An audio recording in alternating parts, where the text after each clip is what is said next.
Salut à tous, merci d'être avec nous. Kuregem, Evart, comme chaque année à la même période, ces noms de quartiers bruxellois ont résonné dans vos oreilles, souvent associés au mot pétard, jeune, débordement, jusqu'au mot couvre-feu cette année, avec cette interdiction pour les mineurs de sortir non accompagnés le soir du 31 décembre à Kuregem. Précisément, une semaine plus tard, ne serait-il pas temps de prendre un autre regard sur ces quartiers dits populaires, dits gris aussi dans un certain langage, souvent situés autour du canal, et toujours stigmatisés? C'est le sujet de notre émission ce soir. Merci d'être avec nous.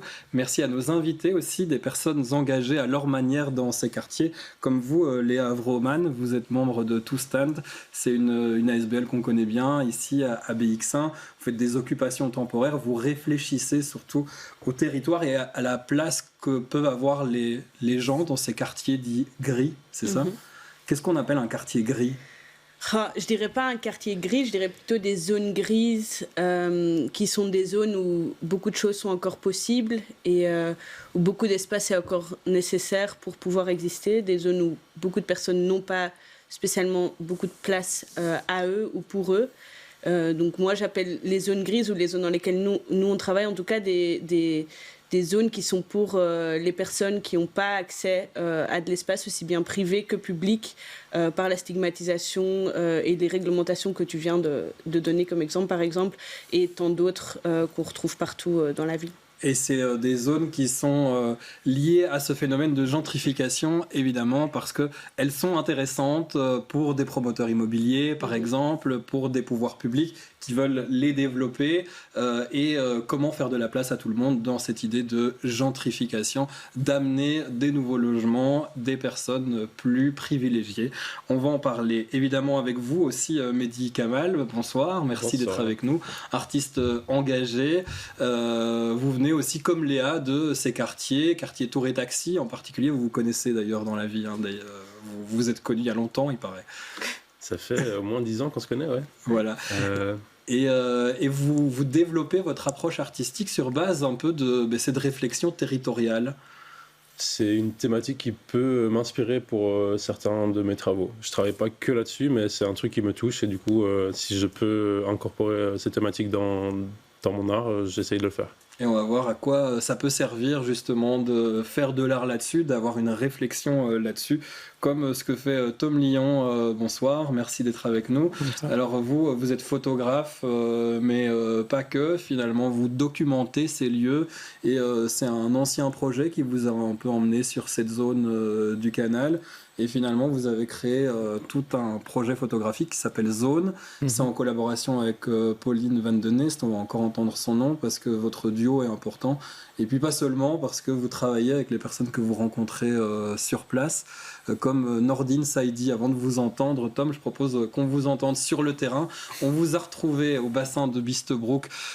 C'était ce week-end sous la drache, phénoménal. Désolé d'ailleurs pour la qualité sonore, mais tendez bien l'oreille parce que ce qui est dit est intéressant.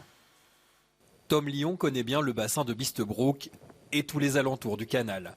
Avec Pauline Van de Nest, sa collaboratrice, c'est devenu des territoires qu'elle documente en photo. Pour moi, cet endroit, en fait, il lie plusieurs choses assez symboliques.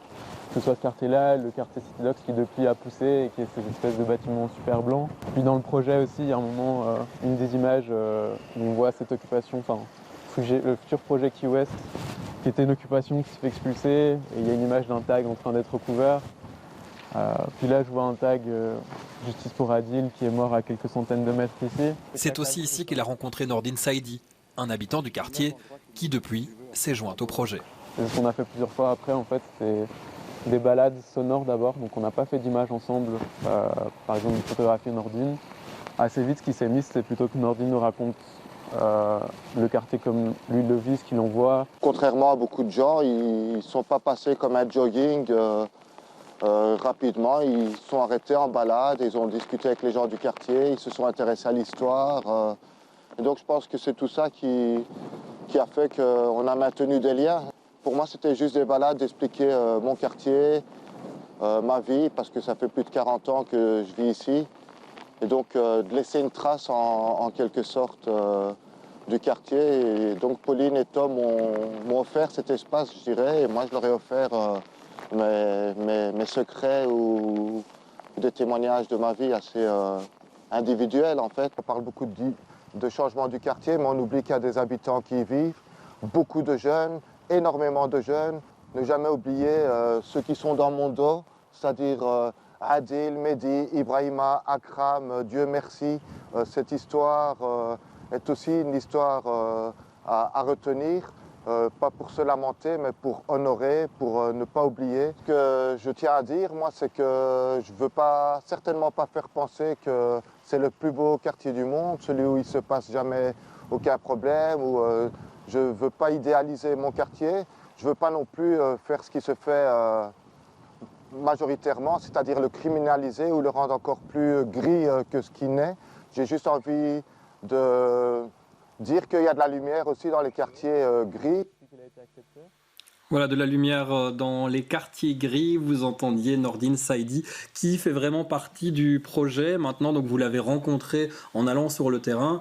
On a compris que vous photographiez et puis finalement ça a été plus loin, il y a eu des balades sonores, vous essayez vraiment de rencontrer les gens du quartier pour pouvoir en parler parce qu'après ce projet Zone, c'est des livres photos, c'est des expositions, donc concrètement les gens peuvent les voir, mais il y a tout un travail documentaire qui a été fait, c'était important pour vous. C'est ça, et dans le cas de Nordine, en fait, on n'a même jamais fait d'image ensemble, il a plutôt progressivement pris sa place d'auteur en fait, dans le projet.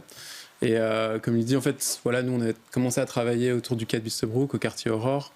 Ça avait donné un premier livre, comme tu viens de le mentionner. Mais avec ce premier projet autour de la transformation de quartier Aurore, de City Docs qui est en train de pousser, on effleurait certaines thématiques et dynamiques qui traversaient la zone du canal. Et on a voulu continuer avec le projet Zone après la publication de ce livre. On voit les photos qui passent à l'écran en ce moment. Ouais. C'est certaines des photos du quartier Zone, dont celle-là dont vous parlez dans l'extrait, cette occupation temporaire avec ce prochain projet immobilier situé vraiment au milieu de cette zone grise en effet où il y a eu des occupations temporaires, il y a eu des artisans, des artisanes, il y a eu des personnes qui occupaient ces bâtiments à l'abandon, ancienne zone industrielle où il y a beaucoup à faire. C'est toujours un peu ça, Léa Vrooman, ces quartiers populaires dont vous travaillez, où il y a beaucoup d'enjeux, c'est des quartiers industriel à la base, où en tout cas la fonction habitat n'était pas forcément la première à l'époque, et donc aujourd'hui on est un peu mitigé entre ces différentes fonctions. Moi je pense que c'est un peu un mensonge qu'on nous fait croire que la fonction habitat n'était pas très présente dans ces quartiers. Je pense qu'il y a toujours eu une fonction habitat très présente, sous forme officielle ou officieuse, sous différentes formes. Par exemple, le quartier autour du canal vers Tourret-Taxi, avant le plan Manhattan, était un quartier totalement vivant, très habité de Bruxelles. Et en fait, il y a eu beaucoup de phases de destruction pour que maintenant on dise « Ah oui, mais ces zones n'étaient pas très habitées, pas très utilisées, et donc il faut les recréer, il faut les réactiver et en refaire quelque chose de beau », alors que c'est faux, qu'il y a toujours eu des personnes qui ont habité ces zones, qui les ont fait vivre. Et nous, notre idée, c'est de protéger et de recréer des espaces pour que les personnes qui vivent, qui ont pris place dans ces quartiers depuis longtemps ou qui prennent place maintenant, puissent continuer à exister et vivre dans ces quartiers-là, parce qu'on voit que les projets qui sont construits ne sont pas des projets qui sont liés aujourd'hui ou au passé, mais c'est des projets qui sont liés à une vision de futur qui n'inclut pas les personnes qui vivent dans ces zones-là. Oui, parce que ce sont des personnes précarisées. Pourquoi vous pensez ces personnes sont souvent exclues des grandes politiques d'habitation, de logement, d'urbanisme? Je pense qu'il y a beaucoup de raisons différentes, mais qu'elles se résument assez fort à juste une question financière et de souhaitabilité pour une vision très homogène de la ville, dans une sorte de concurrence européenne des différentes villes, et de faire en sorte que toutes les villes européennes se ressemblent, soient les mêmes, sont interchangeables, que tu travailles ici ou ailleurs, ça ne change pas vraiment par rapport à la réalité du terrain dans laquelle on se trouve. Et parce que ces personnes-là, en fait, elles sont ancrées dans leur ville et dans la réalité territoriale des villes, que c'est plus embêtant, que c'est plus dérangeant d'avoir quelqu'un qui tient à son quartier que quelqu'un qui vient avec une valise pendant 2 ans et repart. Et parce que ces personnes-là ramènent moins d'argent, ramènent beaucoup de choses, mais pas d'argent tout le temps à la ville dans laquelle il se trouve. Et c'est pour ça que tout stand est là pour déjà faire une place pour ces personnes-là et le rappeler aussi lors de différents événements, par exemple. Mehdi Kamal, vous avez grandi dans le quartier près du canal. Où ça vous avez grandi? Vraiment, plus vers Scarbeck. Plus vers Scarbeck. Mais je travaille beaucoup autour du canal. Maintenant, vous travaillez autour du canal. Vous êtes, par exemple, fort investi dans le projet de cantine solidaire Cassonade. On va voir des images de cette cantine qui a déménagé. Les images, c'était l'adresse précédente, rue de Manchester. Aujourd'hui, vous êtes rue de Courtrai. C'est bien ça. C'est un projet qui est né un peu par hasard il y a quelques années et qui est devenu hyper important pour le quartier. On est entre Molenbeek, Anderlecht, tout près du canal. C'est ça. Parce que ça attire plein de gens différents. On retrouve autant de bobos que de gens du quartier et autour de la bouffe simplement qui rassemble. C'est ça. On veut vraiment être un endroit, un lieu de rencontre. Et ça a vraiment commencé comme ça. Et on est très content de la diversité qu'on a réussi à amener chez nous. Ouais, ces images datent déjà d'il y a quelques années, mais ça reste cette ambiance avec des repas tous les midis.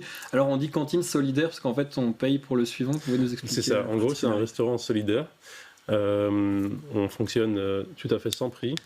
Quand vous rentrez, vous recevez un petit papier avec le nom de quelqu'un qui vous a invité. Et donc vous êtes invité à manger, à boire un verre. Et quand vous ressortez, on vous invite à payer pour le plat de quelqu'un d'autre, sans qu'il y ait de prix collé. Donc c'est en fonction de vos moyens et de ce que vous pensez que ça vaut pour vous, etc. Et on essaie vraiment de créer une chaîne de solidarité. Et c'est ouvert à tous, tous les jours? C'est ouvert à tout le monde, tous les jours, entre, disons, 11h et 2h30, 3h. Voilà un des projets, par exemple, le long du canal, qui permet vraiment de comprendre c'est quoi la vie d'un quartier autour du canal, pour sortir des stigmas dont on parlait tout à l'heure, le projet Cassonade, par exemple. On parlera de vos autres projets aussi, parce que vous en avez plusieurs à votre actif. Tom Lyon, on revient sur ce que j'ai envie de savoir, c'est comment vous n'êtes pas de ces quartiers à la base, vous n'avez pas grandi dans ces quartiers. Comment, en tant que photographe, vous êtes arrivé là et vous vous dites, en fait, mon travail, ça doit être bien plus que de faire des photos, je dois documenter ça, et presque un travail du coup sociologique. Comment cette réflexion est arrivée? Tu l'as dit, dans un premier temps, c'était l'envie aussi, l'étonnement et l'envie de documenter ce qui est en train de se passer et de ces changements, effectivement, dans une ville où j'ai pas grandi à la base. Mais ça parle d'autre chose aussi qu'un quartier où on aurait grandi, c'est des luttes d'espace, de pouvoir et de domination aussi, et une résistance en face. Et puis, au-delà de ça, en fait, dans le projet, dans la manière de photographier et de documenter ces choses-là, on retrouve aussi en fait la question de l'espace, pour quel auteur et comment on renégocie ces espaces-là dans notre travail artistique. Ce que je veux dire par là, c'est qu'on a commencé d'abord à deux, en duo de photographes, qui est déjà en fait parfois assez anodin qui est pas anodin, pardon. Qui est assez surprenant pour certaines personnes. C'était déjà aussi questionner notre rapport au moment photo, aux personnes avec qui on travaille. Et là, plus récemment, quand Nordine a commencé à travailler avec nous, ça fait à peu près 1 an, c'était aussi en fait questionner notre rapport au quartier. On est 2 personnes qui n'ont pas grandi là, on raconte une histoire et je pense qu'on a tout à fait le droit de le faire, et c'est important aussi d'utiliser son temps ou les privilèges qu'on a pour aussi questionner des espaces comme ça. Mais par contre, au travers de notre projet photo, à un moment on s'est dit, oui, on parle de lutte d'espace et de tension autour de ça, et en fait accueillir une 3e personne et renégocier le temps de parole ou la notion d'auteur dans un travail photo, dans un travail documentaire, avec un habitant du quartier et pas que, Nordine est aussi une personne militante antiraciste, ça faisait sens en fait dans ce projet-là. Donc c'est pas aussi quelque chose qu'on a fait avec un scénario très clair, c'est quelque chose qui évolue au contact du projet. On n'a pas pensé travailler avec Nordine à la base, c'est en le rencontrant 1 fois, 2 fois, plusieurs fois sur plusieurs mois que l'idée a émergé, et c'est ça aussi, je pense, qu'on fait au travers de notre pratique, c'est rester ouvert au frottement et ce qui peut se passer au fur et à mesure, et comment notre projet, notre pratique peut évoluer en fonction de ce sujet-là en fait, et des thématiques qu'on traite. Chez Toustan, est-ce que vous utilisez ces approches artistiques? Qu'est-ce que vous en dites quand des personnes viennent faire des photos ou présenter leurs œuvres? Vous, en tant qu'association hyper ancrée sur place, c'est quoi l'image qu'on a de ça, et comment il faut faire pour que ça se passe bien, pour que ça serve à changer le regard sur un endroit? D'abord, je pense que la ligne entre ce qui est artistique et ce qui ne l'est pas, elle est très floue pour moi et j'ai l'impression que Toustent est ultra créatif dans le travail. On avait des images tout à l'heure derrière vous, c'est une de vos occupations temporaires pour le moment, une ancienne école que vous essayez de débétoniser pour faire des activités avec les jeunes principalement. Ouais. Bah, par exemple, là, on a débétonisé et fait un jardin de permaculture. Enfin, c'est pas nous, c'est un collectif qui s'appelle Back to Soil Basics, qui utilise nos espaces pour expérimenter le vert dans la ville. Et c'est un bon exemple. Pour moi, c'est absolument créatif et super original ce qu'ils vont faire sur le terrain. Et je pense que nous, la ligne qu'on tire, c'est plus avec qui et comment les choses sont faites et pas tant qu'est-ce qui est fait. S'il y a un projet de photo comme le projet de Tom et Pauline qui a une réflexion sur avec qui les photos sont faites, comment les photos sont faites, où ça s'ancre, ben c'est quelque chose qui peut totalement être le bienvenu dans nos projets. Si c'est une approche artistique qui est une approche qui vient chercher quelque chose, qui vient peut-être puiser une connaissance d'un terrain ou avoir un regard extérieur pour sa propre pratique artistique, ça nous intéresse moins et c'est pas quelque chose qu'on va facilement accueillir dans nos espaces parce qu'on essaye de protéger les personnes qui s'y trouvent et c'est une manière de s'investir en fait, d'arriver investi et sans avoir une idée hyper importante derrière. On s'adapte aussi aux autres, aux habitants, aux habitantes. On prend le temps d'écouter, en tout cas, c'est ça que vous voulez dire, nous, notre d'échanger. philosophie, c'est un peu la non-programmation, c'est-à-dire que nous, on ne détient pas la connaissance de ce qu'un quartier a besoin ou a pas besoin, des projets qui doivent s'y dérouler. Et donc, c'est être à l'écoute et pouvoir s'adapter tout le temps en fonction des besoins et des curiosités, des énergies qui vont se déployer dans ces zones-là et dans les espaces dans lesquels on travaille. C'est les rencontres qu'on fait.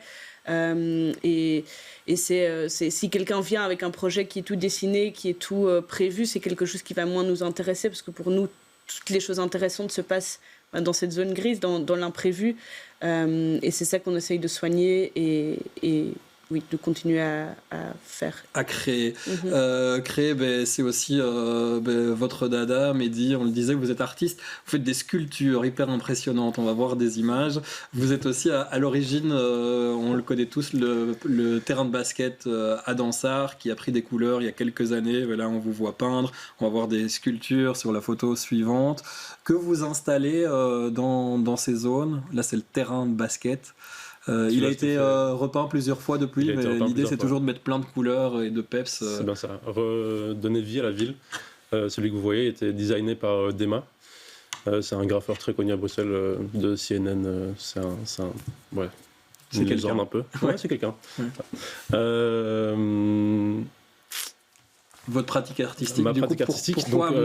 Pourquoi amener un peu de, cette créativité, qu'est-ce que ça a de plus? Pour moi, c'est un truc personnel. J'ai juste besoin de faire des choses, de créer, de faire des choses avec mes mains. Et si je peux être engagé en le faisant ou faire quelque chose de beau pour la ville en même temps.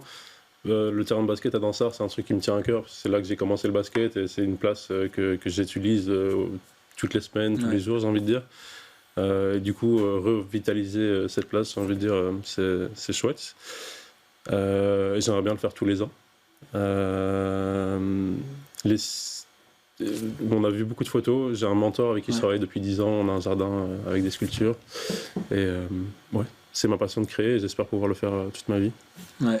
Vous liez cette approche territoriale, on le disait dans votre art. À quoi vous pensez quand vous créez par rapport à ce dont on parle aujourd'hui, les territoires, la place des habitants, de la gentrification probable?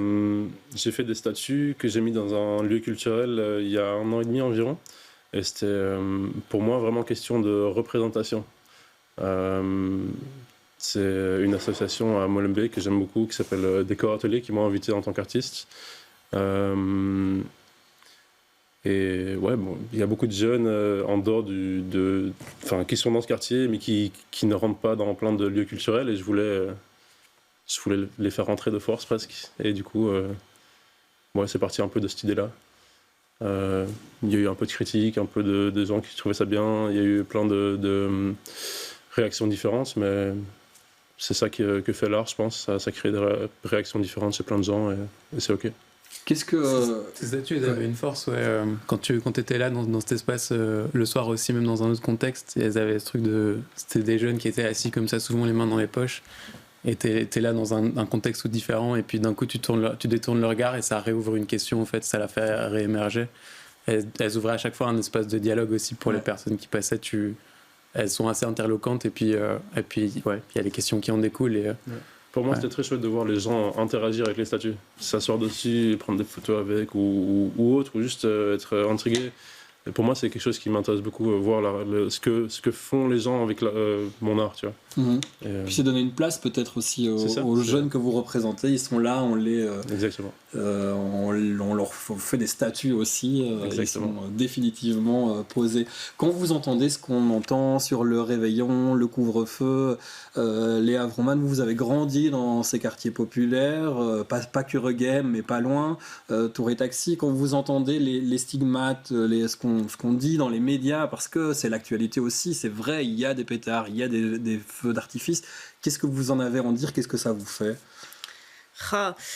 C'est profondément raciste. Je pense que c'est des mesures qui continuellement visent à écarter certaines populations de l'utilisation de l'espace, une incapacité d'une ville de réfléchir à un autre modèle de vivre ensemble que celui qui propose, qui est absolument dégueulasse. Et voilà, je pense qu'il ne faut pas aller chercher très loin, que ça parle de soi, et que ça ne devrait pas être non plus un focus isolé, parce qu'en fait des mesures comme ça, il y en a tous les jours, et quand c'est des mesures pas officielles, c'est des mesures officieuses, et c'est des contrôles, et c'est donc là ça a fait quartiers. beaucoup de bruit, mais c'est en permanence. C'est ça, nous nos jeunes, on le voit tous les jours, nos jeunes quotidiennement sont contrôlés sans aucune raison, sont constamment poussés à une stigmatisation dès un âge qui est très très jeune, et ne sont pas souhaités dans l'image de la ville. Et je pense... C'est très frustrant, on arrive à la fin de cette émission et on vous écoute. Non, j'allais juste rajouter que sur cette mesure-là aussi, elle était totalement illégale aussi, et que ça a été acté, c'est parti en Conseil d'État, et la mesure a quand même été appliquée. Donc, avec la requête lancée par Nordine Saidi qu'on a vu d'ailleurs en extrait avec vous. Tom Lyon, ce projet Zone, parce que c'est pour ça qu'on est là aussi, pour le présenter, parce qu'il va encore être présenté, on l'a déjà vu chez Gilles Bar à Kuregem. C'est à Saint-Gilles que vous vous installez à la fin du mois de janvier. C'est ça, le projet a été montré à Gilles Bar, à Charleroi au musée de la photo, et là en janvier... Vous avez gagné un prix d'ailleurs là-bas, le prix Roger Antoine. Exactement, c'était pour le prix national de la photo. Et là, on le montre en janvier, du coup, chez Olivia, un petit espace à Saint-Gilles, et c'est dans le cadre du Festival de la photo à Bruxelles. Et l'exposition ouvre le 23 janvier jusqu'au 24. Donc effectivement, il sera visible là pendant tout un moment. Et donc ça regroupe des images faites par Pauline, moi, et il y a aussi toute une partie du coup faite par Nordine qui est plutôt du texte. Et il a écrit à l'occasion de cette exposition-là. Et c'est une manière aussi d'officialiser vraiment plus sa place dans le projet. Et voilà. Donc ce sont des photos de la zone du canal en pleine gentrification, où on montre en fait ce qui s'y passe, où on montre des choses du quotidien. C'est aussi, c'est la gentrification, mais c'est aussi ce qu'on avance dans ce projet-là aussi, c'est des formes de résistance quotidienne qui sont aussi par des pratiques et des différents usages de l'espace ou des types de commerce, et qui font aussi qu'il y a un frein à ces gentrifications-là, mais aussi juste montrer les pratiques qui existent déjà, ou la vie qu'il y a, et on nous voit constamment une redynamisation, une nouvelle vie, des choses à remplacer. Mais en fait, il y a plein de choses qui sont déjà là.